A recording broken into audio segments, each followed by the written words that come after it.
Good morning and welcome to Radio Friends on Friday, May the 6th. We're going to name this particular segment Wisdom with Finances. Well, I hope Uncle James came up with that title. I hope I can live up to that. John Howe is with us. Good to have you. And John, of course, has written the book Foolish Corner. We talk about finances a lot with you. But today, your topic you wanted to do what? I'd like to talk about something that's called authority bias. Authority bias. Okay, yes. So what is authority bias? Well, as the name suggests, it's the tendency that we as humans to give too much weight to the opinions of people who are in positions of authority. Okay. And so I think maybe the most straightforward way to proceed is some examples. Okay. And I'm sure your listeners can think of others too. But I'm thinking, for example, just hypothetically think about someone trained in cardiothoracic surgery who gives out nutrition advice. I'm not going to name any names here, but just as a hypothetical, right? Yeah. And we give this person the authority because this person, it is he in this case, has an MD. But that doesn't mean he's actually well qualified to talk about nutrition. Right.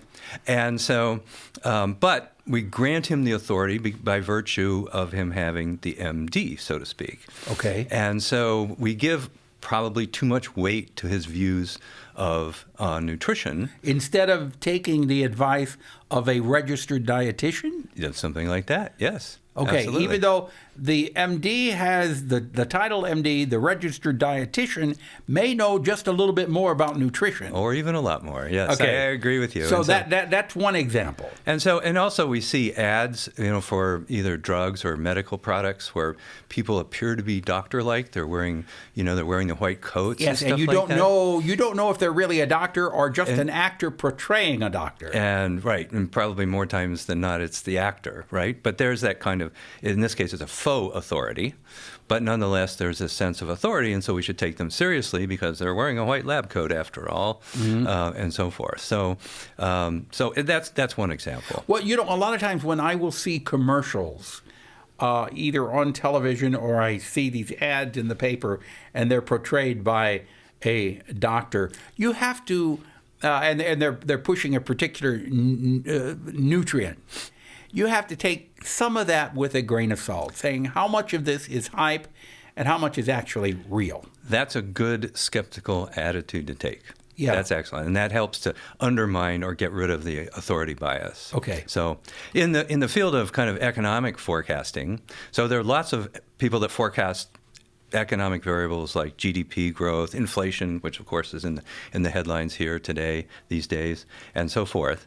And they're maybe economists at a big bank, or they might be talking heads on TV, and we tend to grant them maybe a little more authority than we should. It's funny because we were talking about that with Alex LeBrunerie on an earlier segment, talking about people who are forecasting a recession or may not forecast a recession. He said sometimes the people who think they know the most who can be forecasting something he didn't always right.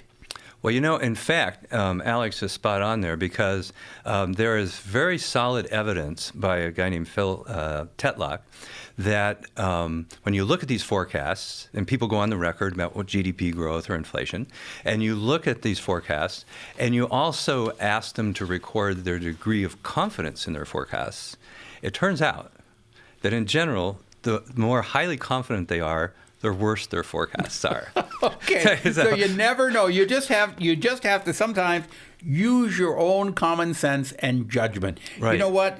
We're out of time, okay. But if people want more, you have your newsletter. I do have a newsletter, and it's at Substack. Okay, just go to John Howe, JohnHowe.substack.com. The newsletter's free of charge. It is free of charge. It's just once a month. Won't clog your inbox too much. Okay. And if they want to pick up your book, The Foolish Corner. The Foolish Corner is available at Amazon as either a hard copy or a Kindle, the electronic. Okay. Thank you. I should introduce you as Professor John Howe. Well, that's okay. All right. Okay. Thank you, Professor. It's good having you here. Good to be here. All right. Now, I want to introduce you to Annette Triplett. She's with an organization that we knew as PedNet. now called Locomotion. That's Good right. to have you here. Thanks for Annette. having me, Paul. Locomotion, if people are not familiar, what is it? We are a transportation advocacy organization primarily focusing on walking, biking, and public transit. Okay, and you have something you want to promote today. We do. We have Bike, Walk, and Wheel Week coming up. This is our 20th anniversary of Bike, Walk, and Wheel Week. And originally it started with PedNet. Yes, that's right. Yeah, so we started it in partnership with Mayor Darwin Hyman at the time. Yeah. And we're now 20 years later. Oh, Darwin, he used to ride that bicycle That's every right. place he And he and Axie would come on a tandem together. You know, he really put his money where his mouth was. I remember when we were doing Pepper and Friends out at KOMU on 63, he would ride that bicycle all the way out there. He was committed. On that highway, Man. coming out to do the show with us. I mean, he rode his bicycle every place. Yep. So it's bike. What is it called? Bike, Walk, and Wheel Week. Okay, and when is it? It is May 8th to the 14th. And you're asking people to do what? So it's a week-long series of events celebrating being active. So walking, biking, using wheelchairs, riding public transit, and we have at least one event every single day of Bike, Walk, and Wheel Week. And how can people find out about the events? They can find out on our website, which is lomocomo.org. I like that. Lomocomo.org.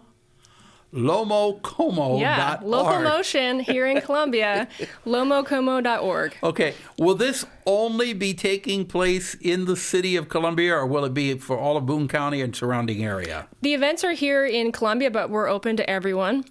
Okay.